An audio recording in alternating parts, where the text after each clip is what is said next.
James Rojas stripping the ball, but it was well after the whistle. Okay, once again, that brings up 4th down. Sunny Hill's in deep trouble here. Tustin's defense taking control of this game late in the first half. Once again, no score to report. And John, a reminder after the game, we will be selecting again our Owls Woodcraft player of the game. Right now, certainly up in the air. They like that punt by Steve Ashton. It goes out of bounds. 36 yards on the punt, no return. So Tustin will take over with 1st and 10. Just over 2 minutes to play in this half. I was just going to say, not pretty by Ashton, but effective. 36 yards and no return. Once again, no real offense to speak of in this game. The defensive have really taken control. Sunny Hills did mount one drive, but the interception by Sourceable stopped that drive, and Tustin unable to do anything on offense up to this time. Sure, and on their one possession inside Sunny Hills territory, there was a pickoff. Andy Borza was picked off. 1st and 10 here. That's Ansich. He's got a hole. That's probably the best penetration we've seen by the Tiller offensive line. They really moved Sunny Hills off the ball on that play. What makes Tustin so strong on offense is the fact that they can go inside with Ansich, who also has breakaway speed, but Ron Goods, who can go outside, and that really prevents the defense from keying on either one of them. And when he has to, Borza can throw. He has 10 touchdown passes. Hitting over 60% of his passes. 2nd down here, again, Ansich. But he's not going anywhere on that one. That brings up 3rd down. 3rd and 3 for Tustin. That's Chad Vickers in for Ron Goods on this play, and Vickers with a big pickup. Good hard running. He saw where the 1st down marker was, and he got it. He needed 3, and he got 4. And I really like the way Chad Vickers stretched the ball out to make the 1st down. Now, the reason Vickers is playing is because earlier in the 2nd quarter, Ron Goods, their star running back, goes down on this play. And take a look as Ron Goods gets up. He will get up very gingerly. Hurting his right ankle on this play, he would miss the rest of this 1st half. John, if you look closely, you saw the hit by Shannon Nip. It was marginal. Goods was just about out of bounds. But remember, Ron Goods has been playing on a bum ankle all year. So he's out now. A couple of the Tustin people tell me he was caught from behind on plays this year. Normally, Ron Goods isn't caught from behind by anybody. Okay, 1st and 10. There's Vickers again. And the Sunny Hills defense stops him for little gain. And this is no way to take anything away from Chad Vickers, a fine two-way player. For Ron Goods, 1,300 yards, you just don't replace that. That's for sure, but hopefully we'll see more of Ron Goods in the 2nd. Hopefully that injury not too serious. 2nd down now, Borza back to pass. He's rushed heavily, scrambles, but brought down for no gain. So Brian Wilmer, the sophomore, made a good play. It was just him and Borza. Once Borza got by the initial pressure, and he made the play. Like you said, stopped them for no gain. Less than a minute to play in this 1st half. Still no score. A defensive battle the whole way. Tustin with the ball. 3rd and 8. Borza to pass. Screen pass. Oh, big play. Vickers swallowed up. Jet pick. Engulfing Visco Ansich. Visco's not big. He sure is tough, but he was no match for Jeff Hicks, and of course he never saw him coming. I'm going to try it here, John. This is a little bit out of range for Matt Coop. 51 yards. It's up, and it's well short. He barely crossed the goal line. Didn't have the legs. Oh, well, but that just shows you defensive battle they had to try for. Nobody's put any points on the board. At the end of the 1st half, the score 0-0. Tustin and Sunny Hills. Good game. Can't wait for the 2nd half, John. Yeah, if it's anything like this 1st half, it will definitely be very exciting. Once again, the halftime score, Sunny Hills 0, Tustin 0.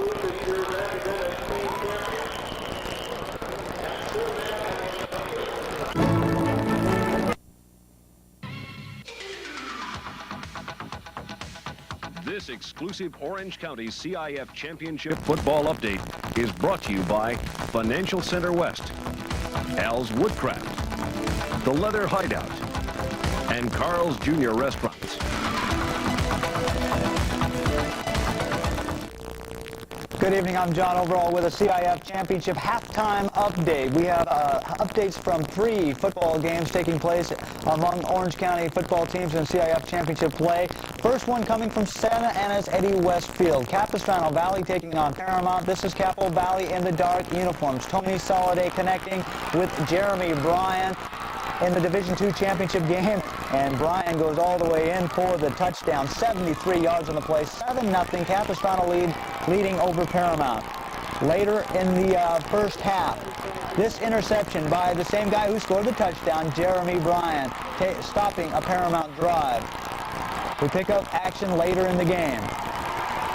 Capistrano Valley leading the game 7-3 coming up on this next play.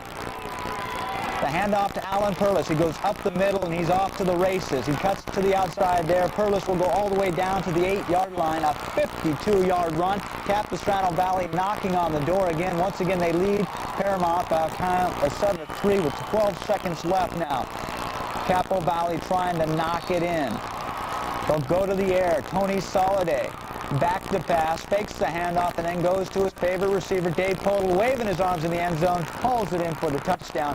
14-3, Capo Valley leads at the half over Paramount. Paramount beat Capo Valley last year in the CIF semifinals in overtime. Now we're in second half. Paramount on the comeback trail. Rolando Avila with the touchdown. 14-9, Capo Valley leading, and Paramount decides to go for the two-point conversion, but they would come up short on that. So the score, 14-9, and then this winning field goal by Tomek Mikler of Capistrano Valley, giving Capistrano Valley a 17-15 victory over Paramount, winning the CIF Division II championship game. Now you remember, like I said earlier, Capistrano Valley lost to Paramount in the CIF semifinals, but they come back to win it this year in the finals over Paramount. Paramount going into the game, the #1 seed in Division II. And at the site of this game, Rick Milkey, my colleague and friend, was at the site. He talked with the winning coaches and players. Well, in fact, I think a lot of the people around me can tell you. With Pete Weitzner. Sunny Hills and Tustin, the Division VI championship game, no score. John, scoreless first half, and the stats kind of reflect it. Only 110 yards for the Tillers, 44 for the Lancers. Sunny Hills did have the deepest penetration of the first half. They did make it to Tustin's 24-yard line, but then an interception Hakeem McKenzie picked up. This is Mike Sullivan. He takes Matt Koo's kick, and he gets it out to just about the 21-yard line. And like Pete was saying, a very defensive ball game in the first half. Neither team really putting on much of an offensive threat. Tustin did have an attempt at a 51-yard field goal, but their field goal kicker, Matt Koo, came up way short. So that's where we stand now, 0-0. Once again, for the viewers just joining us, Sunny Hills in the white jerseys coming into this Division VI championship game with a 10-3 record, but they have won 8 straight. Tustin in the dark, 13-0.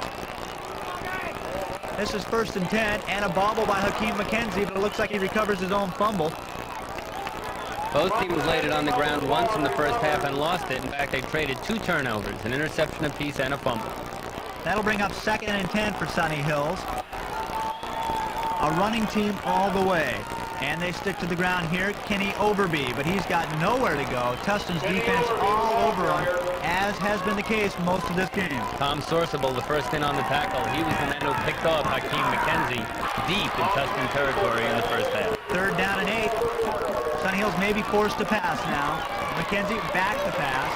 Over the middle, he's got a receiver, but he overthrows Burt Mayweather. He had his tight ends open. He found them in the seam there, but Mayweather didn't turn around in time. That will set up 4th down and force a punt by Sunny Hills. Once again, the first half kind of sloppy, 4 turnovers, and this just the beginning of the second half.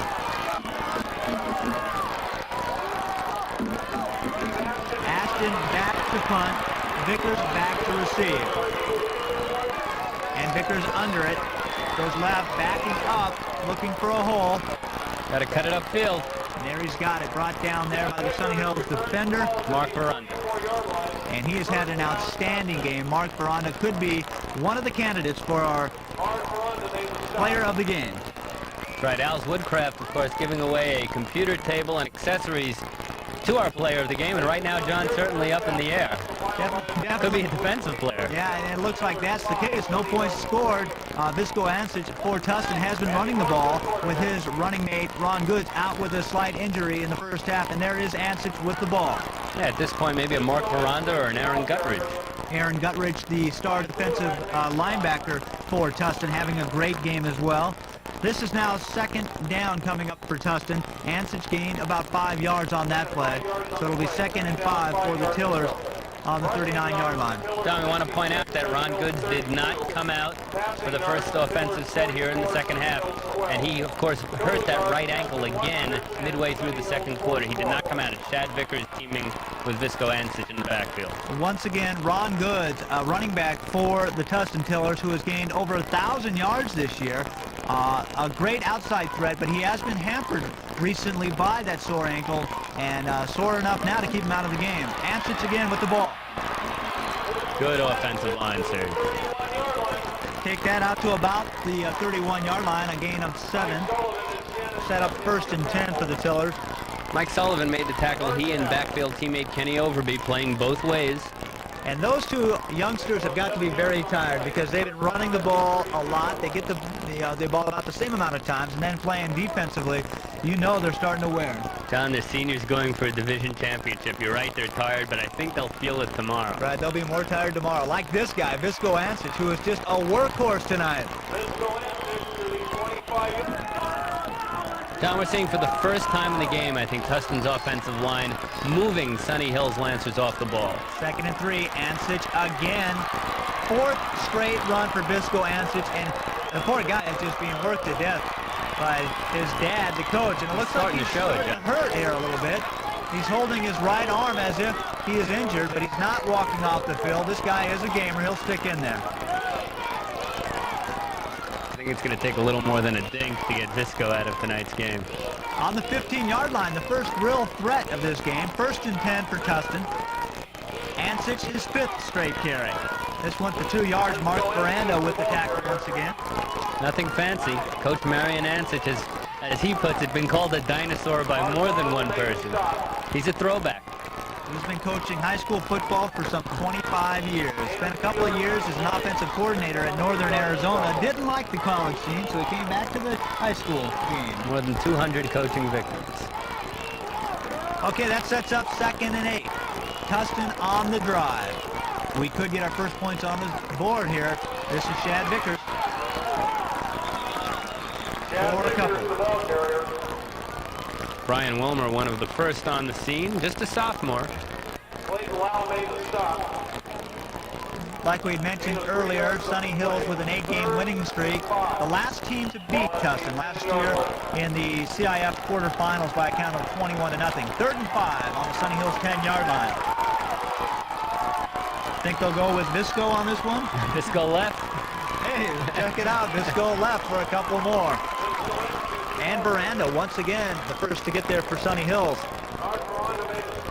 4th and 3, and we should see Matt Koo. Matt Koo has missed a field goal already this evening. A 51-yarder, way out of his range. Let's try this short one. Oh, no, he hooked it. He hooked it left. So in the 3rd quarter, we still have no score. Matt Koo missing a 24-yard field goal attempt.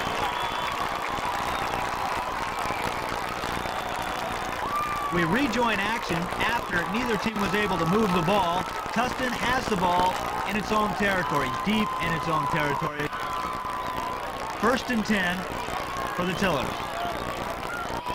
They're on their own 17, and again, it is Shad Vickers. No, excuse me. Goods is back in the game. Ron Goods is in for this end. And he leads the hole. Ansich with a nice move there for 14 big yards. Take it out to the 31-yard line. That would be Visco's biggest run of the game, John. He gained 15. And if you'll notice, Ron Goods in the backfield there, heavily taped right ankle. But they give it to Visco once again. He stumbles and bumbles for 5 more yards.